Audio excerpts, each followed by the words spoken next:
Welcome to reading 394 of the It's About Time Writers Reading series tonight. I am delighted to see so many people from years of the reading, sort of past, present, and I hope future here tonight. We're going to be hearing from Raul Sanchez, Susan Rich, coming to us live from where she'll be starting Poets on the Coast, and Amanda Hartzell. And I understand we have a whole Emerson Bostonian theme. And what's wonderful is you never know what connections are going to emerge.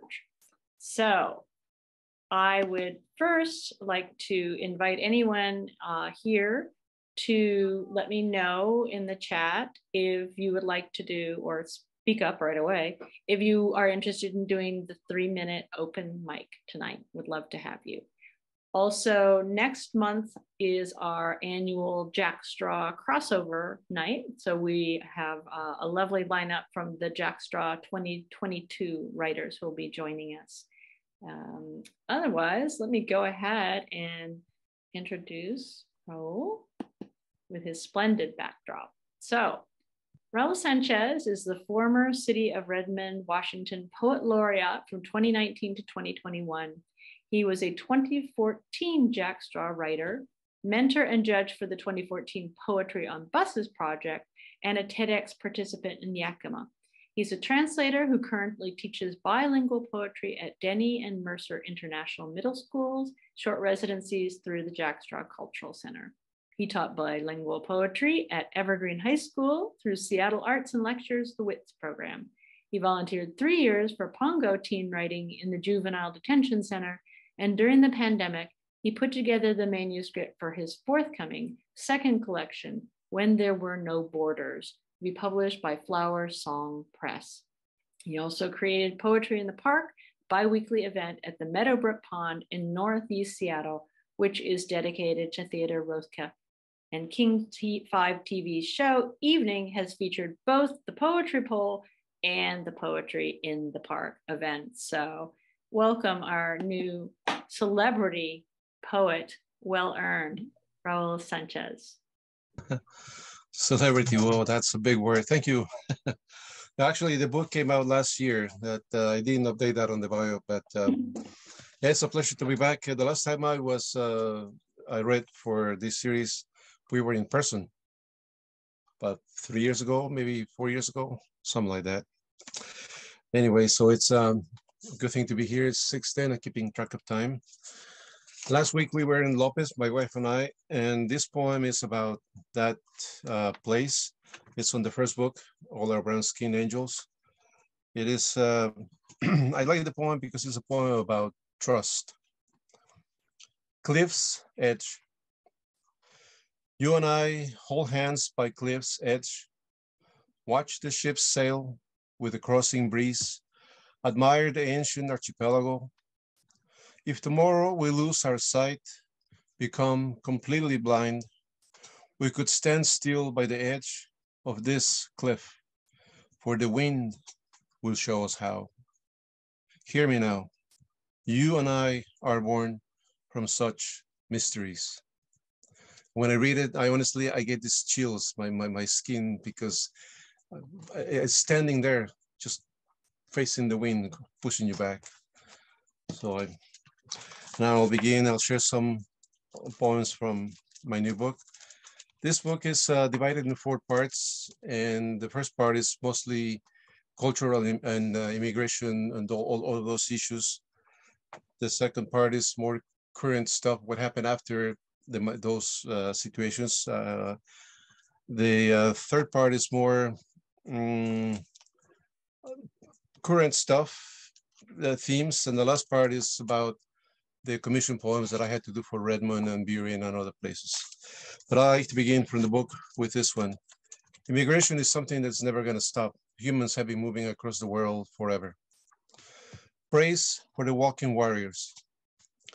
This is for all the migrants, the shoeless, the desperate, the risk takers, the caring fathers and mothers, the elders, the young bloods, the babies, the laborers, the engineers, the aspiring writers, the ones who want to get ahead, the humans with colored skins, kissed by the sun, the ones who are no longer dreaming, the ones who know the land, the ones who harvest our fruits and vegetables, the ones who take care of our elders, the ones who cook our food, the ones who sing hymns and turn prayer wheels, the poor ones, the unafraid, the women who were raped, the young women who want their children to have a better life, to all who desire and strive for freedom.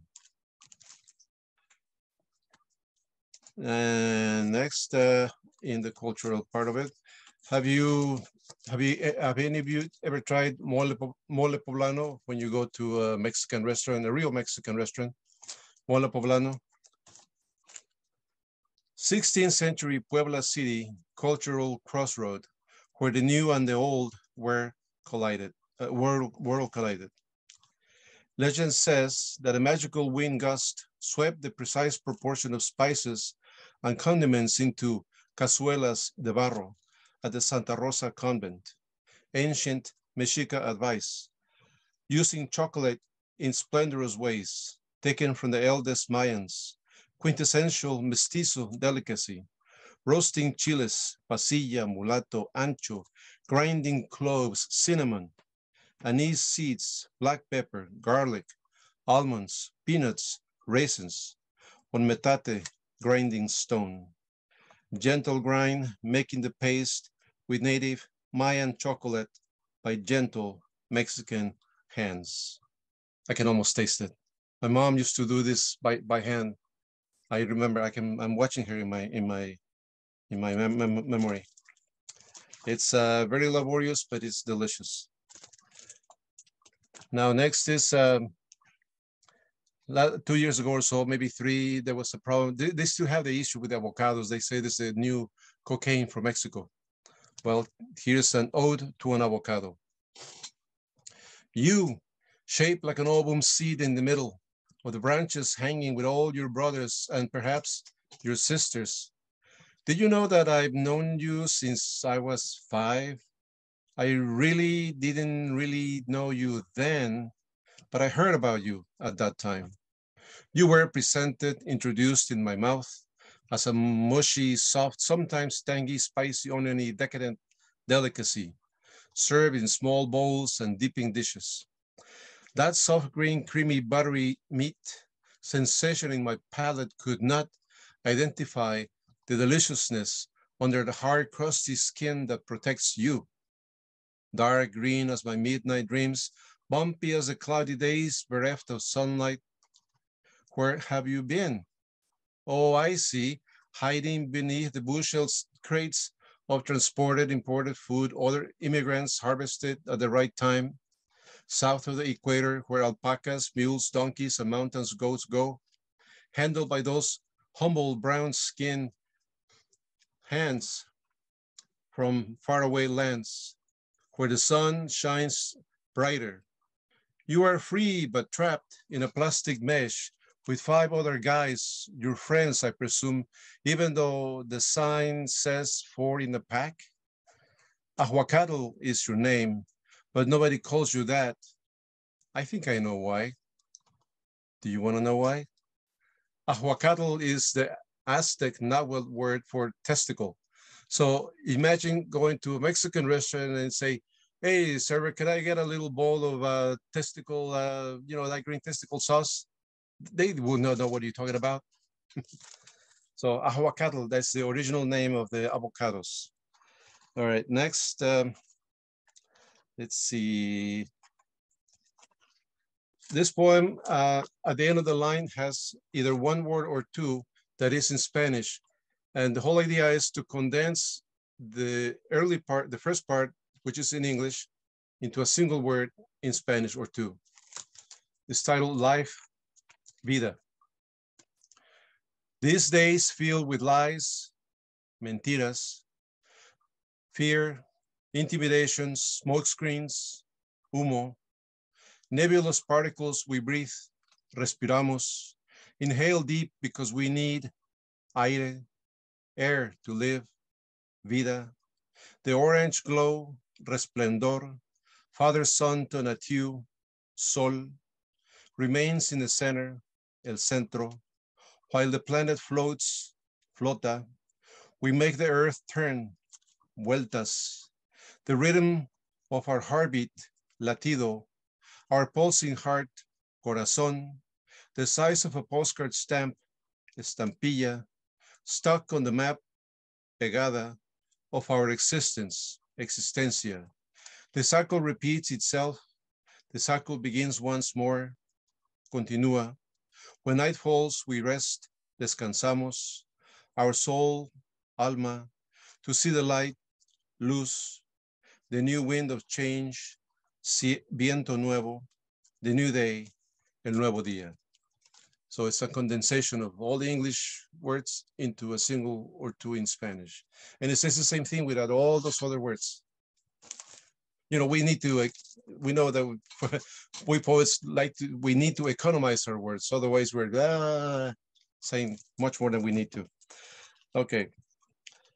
This next poem is titled The Shelter of Your Chest. And it came from a workshop with David Wagoneer many, many years ago at the Richard Hugo House. He liked it.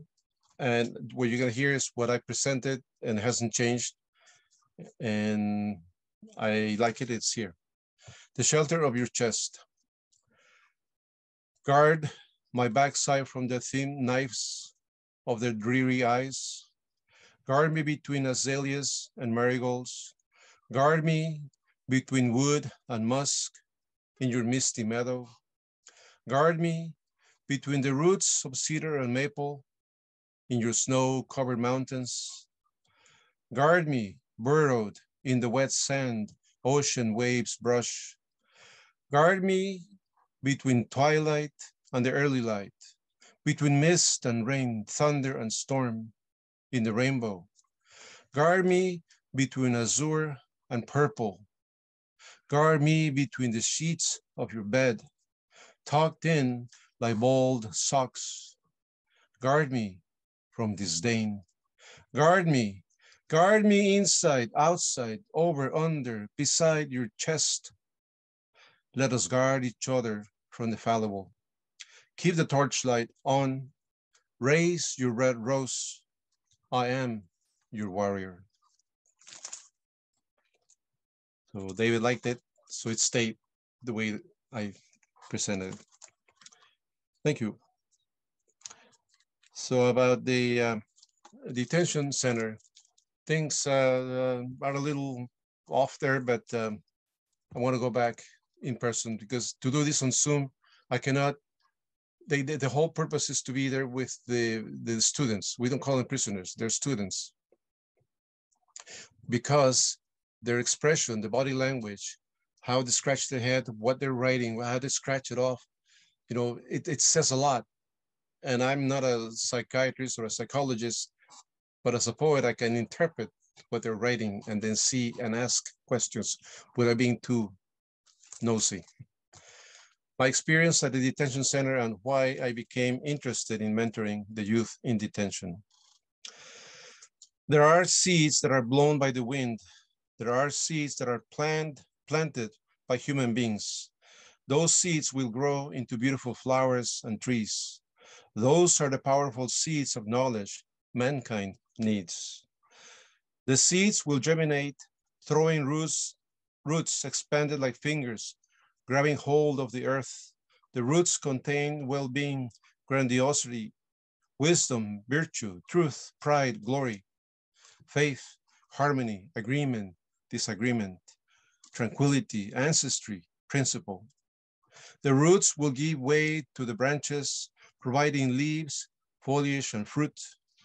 Reason must be at the base of all that flourishes. Think of the dervishes' dance, who whirl and whirl away. There is a cosmic dance throughout the human forest, where we encounter people from different places and different faces. I am one of those trees. I unravel my branches to provide fruit and shelter to the seeds I planted. These days I share fruit and shelter with the youth in perilous situations. Compassion and an open heart are the roots I use to help them free themselves from the trauma and pain in their hearts. Poetry is a carving tool I use to remove the stumps that hold them down. The words come out of their hearts like seeds, germinating to create their own poems. Poetry they didn't realize they already had. Where the young are praised, their faces gleam like the sunshine in the early spring. Their poems are gems strung together like diamonds after the rain. And let's see, maybe one more. Ode to an oak tree. This is from the Shoreline project, Voices in the Forest. It has an epigraph. When the oak is felled, the whole forest echoes with its fall. But 100 acorns are sown in silence by an unnoticed breeze. That's Thomas Carlyle. Acres of aging grand trees on the lower ground, boughs bending, rising and falling with the wind, randomly sinking and fainting, responsing bird songs. They dry ground cover with heart-shaped leaves and twigs. At night, the trees on the higher ground cast their shadow under the clear moonlight. Your branches blow by the east-west wind, secrets told when the birds can't sleep. Full moon filled with countenance, dense, murky clouds, wreaths of fragrant pines, oak and cedar limbs swish with the wind brushed. Your very old mystical greatness stands. Looking at the stars and the gorgeous clouds in summertime, your sun-drenched splendor shelters birds hanging on your moist branches, crows, blue jays, chickadees, and eagle nests. Nakedly standing in spring, your dormant roots thaw below the frozen ground. Do not say that these roots are weak. These roots are strong, the very roots of being. Thank you. Thank you. Thank you so much. I love the juxtaposition between the ode to the avocado and then the beauty of the words like seeds, you know, and that joy on their faces as they realize they're writers. So thank you. Thank you do such important work. Thank you. I would next like to welcome, I should have, given a little announcement before. So Kilam is asked to do open mic, and then Sylvia Pollock will be the open mic reader next after our next reading. So Kilam. All right, good evening, everyone. So yeah, I was gonna do 3 quick ones. Okay, here we go. I wish I could love you without losing myself. I wish I could find myself wherever you are. I wish wherever you were, I found love. I wish I could love myself as much as I love you. And this next one, bittersweet kiss. I miss what we were more than what we are, but any version of us is better than nothing at all. Bittersweet kiss. And the last one, as waves crash on seashores, I see more than the sun shows and yearn less the time lost hearing your voice, enjoying your smile, and knowing you better. Thank you, everyone. It's so good to hear your work again, Kilam. It's been way too long, and I hope you will come back and be a featured reader again, whether in person or virtual. Return. Our next featured reader is, which sounds a little elitist, is Susan Rich. She is the author of 5 books of poetry, most recently Gallery of Postcards and Maps, New and Selected Poems, and Cloud Pharmacy. Her awards include a PEN USA Award, a Fulbright Fellowship, and a Times Literary Supplement Award. Rich's poems have appeared in the Harvard Review, New England Review, O Magazine, Image Journal, and elsewhere. Her 6th collection, Blue Atlas, will be released in early 2024 by Red Hen Press. Joining us from La Conner tonight, welcome, Susan. Thank you, Peggy. For a moment there, I thought I was going to have a book starting in the year 24. And I thought, wow, I wonder what that would look like on tablets, maybe. Thank you. I love this series. I've been part of it for each book that's come out, but it's been a while, way before COVID. I'm going to start with some poems from Gallery of Postcards and Maps, new and selected poems, which just came out this summer from Salmon Poetry. And there's a lot in here of women surrealist painters. And when I started investigating their work, probably over 12 years ago, not too many people in the US had heard of Leonora Carrington, Remedios Varo, Leonore Feeney, but that's changed a bit. There was a big surrealist show just, I think, last year in New York. And I am going to put money on the fact that there will be a film about Leonora Carrington and Remedios Varo before too long, because their lives were just incredible. One thing I don't think I've gotten into a poem yet is that when Leonora Carrington was bored at dinner parties, she was said to take the mustard off the table and paint her feet. So that just gives you an idea that she did things a little bit differently. I do need to get that in a poem at some point, but here we go. Here is a poem called Secret Agent, and it takes its inspiration from one of Carrington's paintings. A long-armed monkey lurks by the far edge of the table, a kind of night watchman, half hidden behind lace tablecloths, his tail an upside-down question mark, naked, of course, and disinclined to join the party. I think of your life this way, Leonora, observer of other realms, holed up like a secret agent with the oddest of binoculars, your gaze that of a professor or perhaps an undertaker. How you hated your coming out party. You said it was like your father was selling a product and not one he believed in. How your teachers complained often. Leonora does not collaborate well. Wild animal, the headmistress hissed as you left her wallpapered rooms for the next. You would recall with distaste weekends of flowing cocktails offered by strangers with odd-shaped heads, the food laid out as some anemic image of the afterlife. You disappeared by then, self-appointed linguist at the local zoo. Each day, meeting with Lasula monkeys, African hyenas, to learn their language, to paint their gorgeous minds. So there's a wonderful novel about Leonora Carrington. Normally, I think novels based on real life are terrible, but this one somehow worked for me. And it's called Leonora in the Morning Light. So if you want a good read, I recommend it.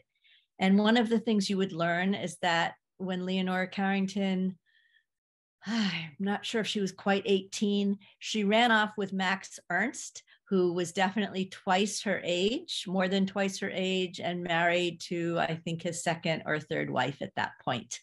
And they lived for a time in the south of France and painted and made art and made sculptures.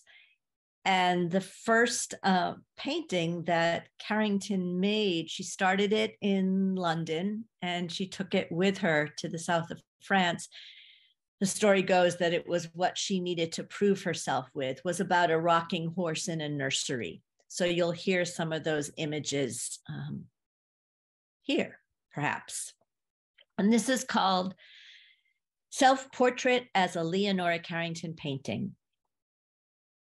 I never understood how it happened. The doorknob turning left, not right, until the different selves assembled. How I recognized myself in the blue chair, like a hangover of sky, complete with hyena and rocking horse, a kind of overworked alchemy that made the chair legs wear the same boots that I wore, painted with a delicate dab, 6 buttons up the side like a soused constellation working after hours. And when no one was there, the horse, shoeless, stumbled out the doorway, mane matted and unadorned. She cantered to the orchard for just a moment. Yet in her clouded loneliness, how she howled, how she opened her ginger mouth to the sky, apricots buzzing on the branches as if to join her. How did she transform from toy to Pegasus? How do I toss off my blue dress of missteps and instead choose a star map that slips me through to another galaxy? Goodbye to the asparagus of self-doubt, the onion skin envelope of the lonely. Instead, let this hangover open into uncharted happiness. Let the sweetness be dangerous. Unfasten the windows from their frames. Take off the rooftop from the triple-decker house. Join thy hyena, the horse, and the girl. Offer them wings.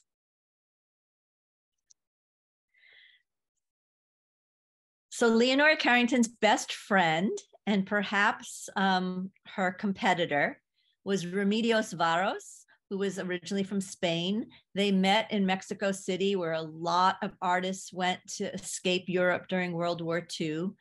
And this next poem is also a self-portrait, but from a Remedios Varo painting. And hopefully that's all you need. Brian Turner's wife, who passed away a few years ago, both of her books, her name was Elise Kunenitz with a K, and both of her books have Remedios Varo paintings on the cover. And her second book has the painting that this poem starts from. And sometimes I don't know if it's helpful for you to know what's in the painting. So I'll just say both of these artists loved androgynous figures, figures that seemed somewhat female, but were really trans in their own way, in a very different way. And so you have one of these figures making birds. I think that'll give you a start. Self-portrait with stained glass and feathers. As she works, everything wakes up and takes notice, from the alembic paint machine assistant to the magnifying glass that she uses to render tropical birds, merlins and yugatans, nightjars that soon exit her canvas, then spiral above the church windows into a ghost night, overpoured with bright constellations, which the painter lightens into breathing orbs, the same shape that her brown, raptor-like face takes as she concentrates on her vision. And though the birds exhaust her, she pulls each one from her musical heart, the perfect body part for a woman transitioning to an owl, which every girl knows will require more than a prayer and a spell. And now for a complete switch in topic, for better or worse. This next book, which comes out in 2024, but I'm doing the finishing touches on now, is not, well, I'll just say that the 2 poems I'm going to read tonight, I have not read to audiences before. So for better or worse, you're it. And they are both, they both involve an abortion that I had when I was 26 years old that I didn't really want, but my family wanted for me. And this first poem is called Arborist Abortionist. Procured by anxious relatives who demanded a disappearing trick, prepaid like a surcharge for yard work done in the off-season. His steel tool severing a quirk of a tree limb attached to the nub of a stubborn bud. He didn't question how I appeared transplanted into his waiting room, never inquired as to the co-author of my infinitesimal text, although he'd memorized its map, extracted the troublesome little branch that obscured the golden overlook and restored the river view. Sometimes words sound so much alike, and how did that happen? I think I'm going to end with this one, which is very new. I have this crazy belief that you take a gamble when you come and spend a beautiful evening at a poetry reading. You don't know what you're going to get. You don't know if you're going to be glad you're there or not. So I feel like I should take a gamble and also show some vulnerability, which this poem definitely does. It's a bit longer. So if you need a glass of water or to stretch, this is the moment to do it. And I think this will be the last one I read. It's called The Abortion Question. The abortion question is if you wanted it. The abortion question is if you had a choice. The abortion happened in Manhattan, the Big Apple shaken and stirred along Madison Avenue, just 2 days after being kicked out of his Paris fifth floor walk-up. The abortion question watches you through side view mirrors, the self-satisfied gaze like that of an undertaker, as if it holds the answer to the question of your body. The abortion question loves to flirt. It flirts with your sister who accompanies you.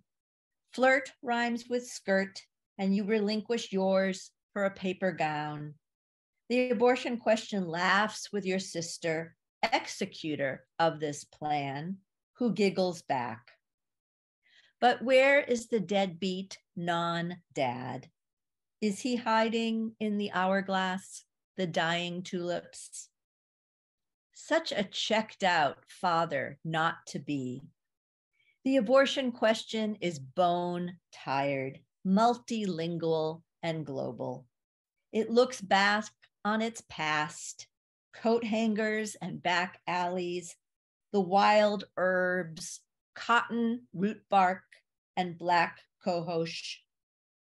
Take a 4th cup pennyroyal water, 12 drops hartshorn, wrote Ben Franklin in his popular recipe for fixing the misfortune. The abortion question liked the founding mothers best, the midwives, crones, nurses who created an underground network, a Jane collective for the women who fell into trouble, became suicidal. Abortion is no joke to this body, which ate enough for 2 potato chips and kosher pickle sandwiches well into the 2nd trimester. The abortion question places its miniature sticks into the cervix, small bundles of twigs made of seaweed. See you tomorrow, the abortion question waves, and tomorrow, and tomorrow, and tomorrow, and tomorrow, and tomorrow. This is not an anti-abortion poem. No one will be killed with a .22 caliber rifle, as in 2 women's health clinics in my hometown. No one pushing fetus porn outside the Central Post Office. But the abortion question really loves to attract attention. It lives in a clock tower, chimes strongest at 3 months. Have you heard the one about the United States Supreme Court voting to legislate women's bodies? What a question. The abortion question loves to fool around, masquerading as a lawyer, as an illegally appointed judge. It plays swashbuckler, predator and prey.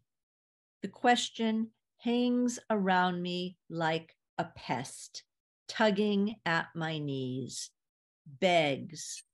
It will not go away, offers another drink, a Manhattan shaken and stirred. Thank you.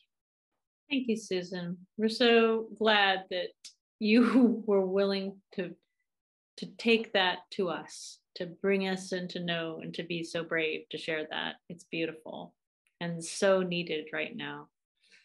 You know, back at the beginning of your reading, I was trying to decide if I wanted to be like, not a collaborator like Leonora or south like a constellation. And now you've sent all those thoughts out of my mind and I hung on to every word, as I'm sure we all did. So thank you.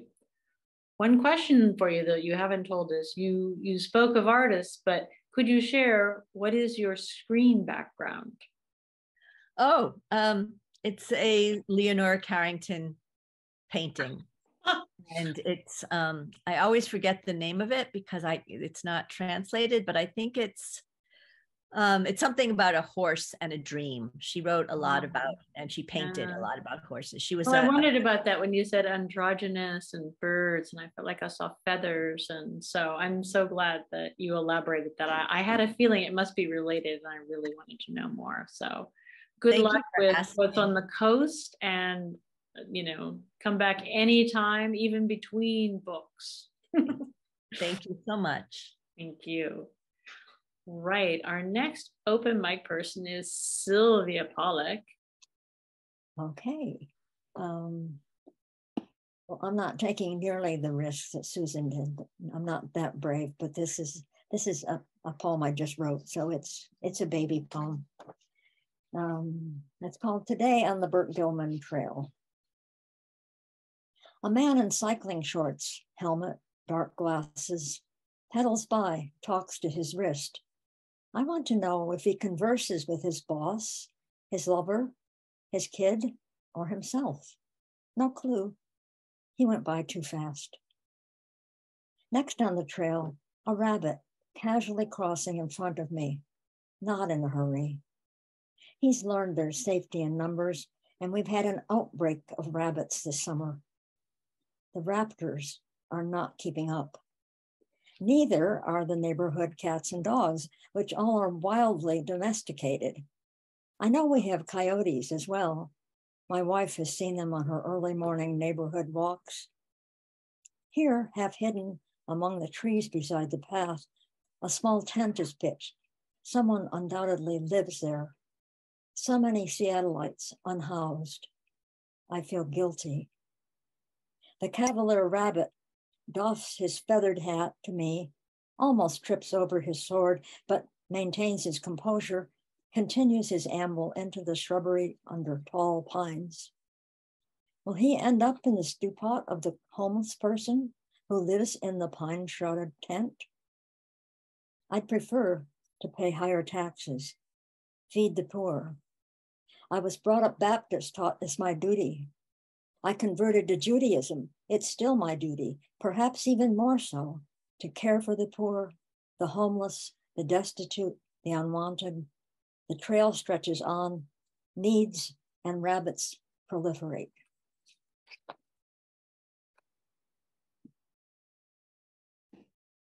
Thank you, Sylvia. Always glad to hear any new work.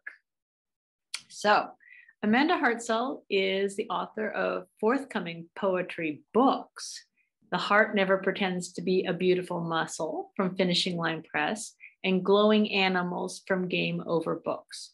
Her work has been nominated for the Pushcart Prize and Best of the Net and appears in Breakwater Review, Carve Magazine, The Knickknackery, and New Letters, among others. She holds an MFA from Emerson College in Boston, and originally from Eastern Pennsylvania, she now lives and writes in Ballard with her husband, 2 children, and their dog. Welcome. Thank you. Thank you for hosting, and thank you to all the beautiful poetry and the poets that we've heard so far. It's really an honor to be here with you and to find this community here in Seattle. I felt like I looked for it for a while, and I'm very glad it's here now. The first couple poems I'll read are from the first book, The Heart Never Pretends to Be a Beautiful Muscle. They're poems about the tension between motherhood and the individual, this necessity to evolve, and then the desire to hold on to a previous identifiable old self. And I was thinking a lot about the transformation that happens in fairy tales and how something looks like one thing, but it's really something else. And whether that's metaphorical or in nature, the way that a prey will disguise itself as predator, or magically in a way that sort of tests your own resolve and reveals true character. So the first poem is called Unknowing. Even horses know they are just horses. Even gulls know distinction from falling. Even forests know how to disturb, lose daughters, permit fields their sudden light. Even the dog knows I'm leaving. The door broken from both sides by dust and lightning. Even I know the worst thing. Light creeps in. And here, if you stare too long at unripe fruit, pistil, and petal, photos of lovers before you swarmed into their bodies waving matchsticks. What's to see except the greed and fire in your own heart, beating against wind, that unknowing monster we call heart.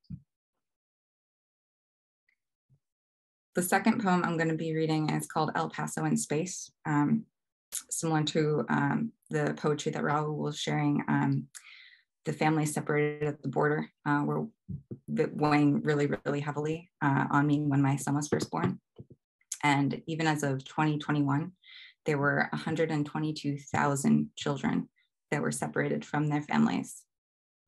That's enough to fill up Lumen Field twice. This is called El Paso in Space. Do not send your children across the border on tricycles intended for outer space. A name can make you less a person, more a crater. Bunker down in the orbiter, eyes north, with everything designed to burn beneath you.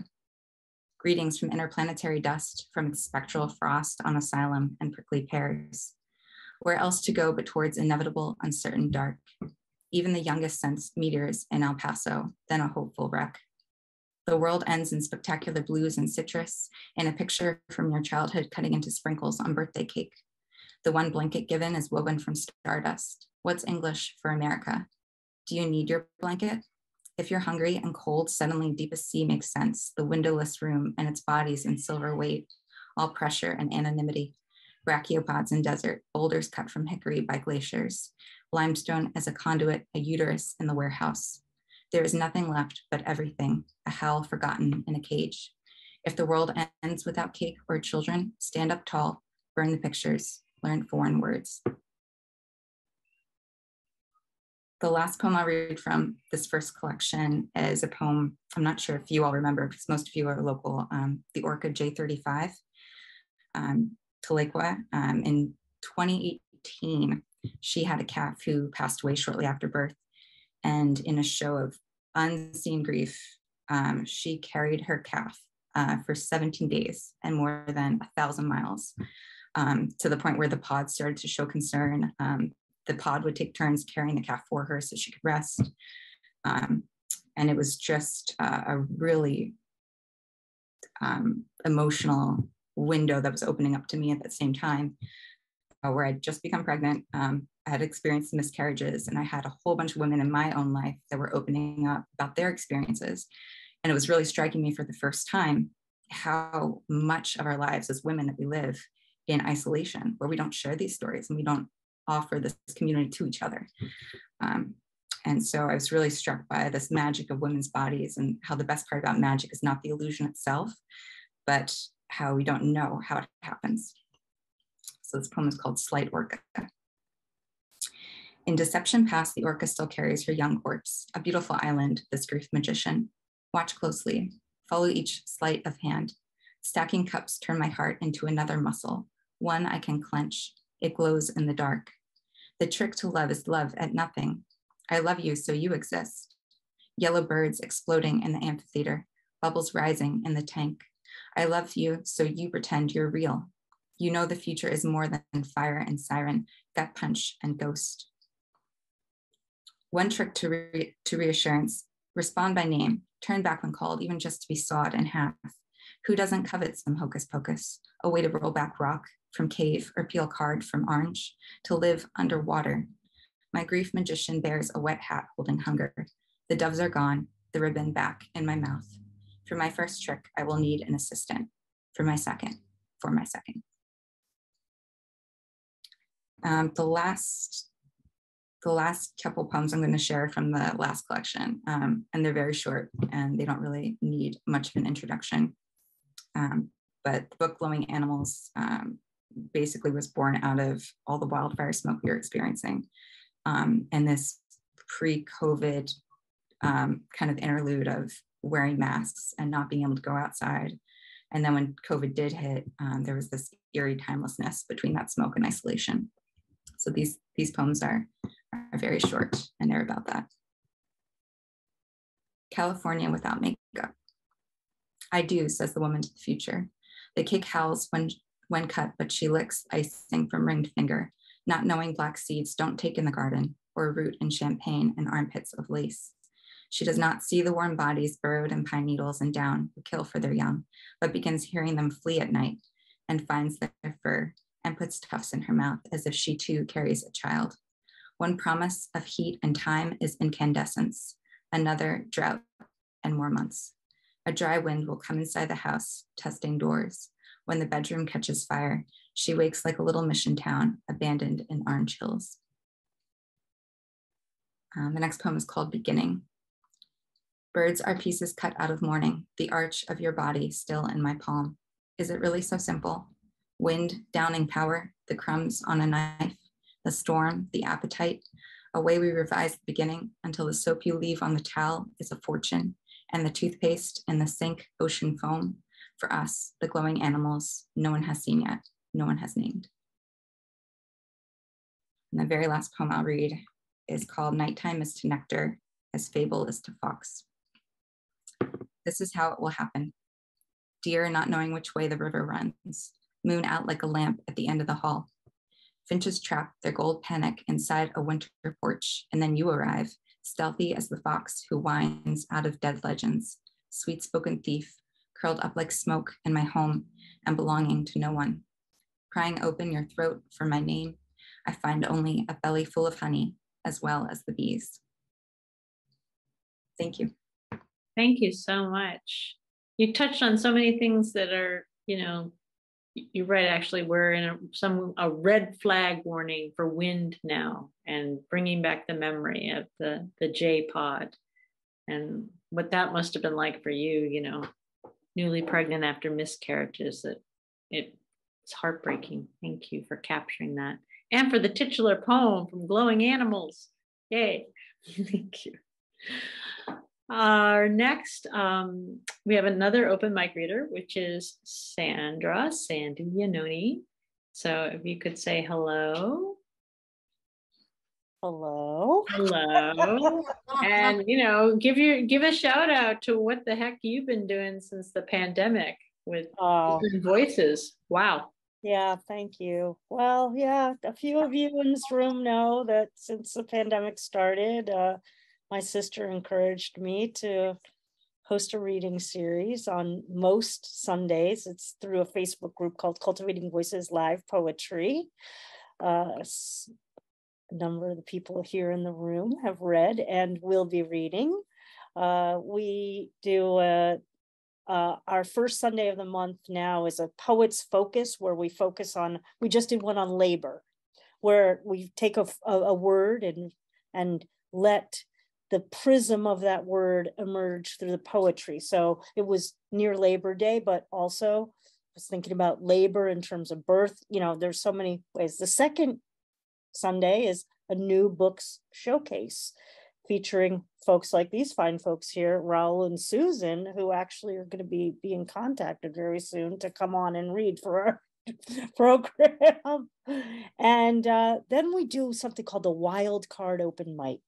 So where we invite folks, it's an international, intergenerational, intersectional reading series. We occasionally do special events like a Poetry Pride Parade. We did stuff on the suffrage, 100th anniversary of suffrage, and just different events. So that's what I've been doing since That's what I've been doing since the pandemic. Most Sundays on Cultivated Voices, live poetry. Well, so feel free to join us on Facebook and join our Facebook group, and then you'll get the announcements about the readings, and be happy to have you come and read in one of our platforms. I'm going to share the poem that I was talking about when I came into the room. It's called Gratitude Workshop, notebook number 12, 1991. And it was written for Lucy Brock-Broido, the poet who wrote A Hunger and the Master Letters, among a few other collections. She was a workshop. I took a workshop from her in Cambridge for a number of summers, and when I was at Emerson, during the summers when I was at Emerson in the MFA program. And ironically enough, I actually was working on this poem when I was at Poets on the Coast. So I have Susan Rich to thank for this poem, among many, many other things in my life. So this is, and I'll signal when it's Lucy Brock-Broido's line, and the others are all lines from poems that I had cast away, that I said, I'm not going to use them. And I went into this journal from 1991 and pulled out these lines and then stitched them together into this poem. Gratitude Workshop, notebook number 12, 1991, for Lucy Brock-Broido. She said, poetry is about demons and to trust the interior of ice. I ruminate over all the advice we must endure in this world, a precarious stack of dishes on the edge of the sink, or a game of midnight freeze tag in a field of no moon. She said, don't apologize, don't explain. If 14 fish swim past, what does the 15th look like? The darkest hour of the recurring bruise. She said, court tension and risk. They don't exchange names. They don't even shake greasy hands. About doubt, it's terminal, more than a blessing. Forgiveness is another night of testimony. How is it you remain unmarried? I told myself it was the mattress. I had a bed. I did not lie. I find fire delectable and can sleep. She said, be careful not to be too good. So I pretend to fidget with some anger. In simplicity, the simple, let the day bear out its breakdown of horoscopes like coins that disappear into the glass face of a parking meter. All description must be revelation. I can forgive only the first gray hair. And in response to my longing, I burn the toast. Thank you. I feel like it pulls a genie out of a bottle today, which, a couple of the people I was writing with earlier today, when I started going on about, your self-tento, like now it's like within hours, here it is. Thank you. It was wonderful. I'm so delighted. Anyway, what a lovely evening. I forget if that gave me some other thought. Well, what I will do is just say that it turns out that we actually, for the October reading, we have 4 readers from Jack Straw, and I've forgotten their names right now, but I thought we only had 3, but a 4th one has been added, so that will be lovely. We will be back on, it's October, October 13th is our next reading. We plow through another year. And as always, tell your friends, invite them, open mic, always, so many things to do.